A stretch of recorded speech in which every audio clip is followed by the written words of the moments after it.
বর্ষায় জল জমার সমস্যা, পরিস্থিতি সরেজমিনে দেখতে গিয়ে বিক্ষোভের মুখে পড়লেন মালদা উত্তরের বিজেপি সাংসদ খগেন মুর্মু এবং মালদার বিজেপি বিধায়ক গোপাল চন্দ্র সাহা। অভিযোগ, প্রতিবার বর্ষায় জল জমার সমস্যা ভোগ করেন পুরাতন মালদার 13 ও 14 নম্বর ওয়ার্ডের বাসিন্দারা।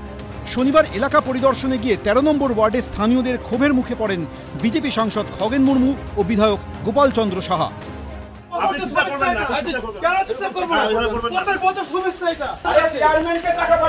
জায়গাটায় জল জমে থাকে, পচা জল, একদম পা হাতে ঘা হয়ে যায় লোকের, লোক হাঁটতে পারে না, লোক বাজার যেতে পারে না। বিধায়ক এসছে, গোপাল শাহ এসছে, খগেন মুর্মু এসছে, এসে দেখে চলে গেল।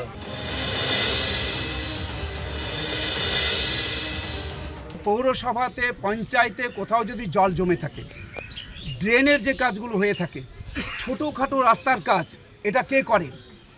এই কাজগুলো করে পৌরসভা অথবা গ্রাম পঞ্চায়েত।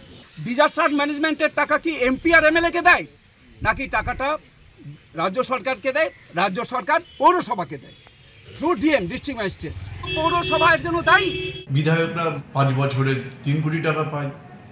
আপনার এমপি ডেভেলপের জন্য, তার এলাকার উন্নয়নের জন্য সেখানটায় 25 কোটি টাকা পায়। কিন্তু আমরা তো সেখানটা ওল্ড মালদাতে তারা কাজও করিনি, 25 পয়সার কাজ করিনি। সাধারণ মানুষ তাদেরকে পেয়েছে, দীর্ঘদিন পরে পেয়েছে, প্রায় 1 বছর 2 বছর পরে পেয়েছে, বিক্ষোভ দেখিয়েছে। এই চাপানুতরের মাঝে জল জমার সমস্যা কবে মিটবে তা নিয়ে চিন্তায় পুরাতন মালদার এই দুটি ওয়ার্ডের বাসিন্দারা। করুণাময় সিংহ, এবিপি আনন্দ, মালদা।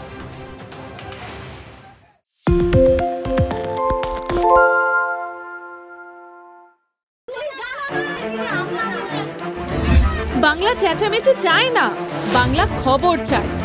বাংলা খবর, বাংলার খবর। আরে চাটা দে। এই আমার একটা চা দেন। কি হলো আমারটা? বাংলা পক্ষপাত চায় না, বাংলা খবর চায়।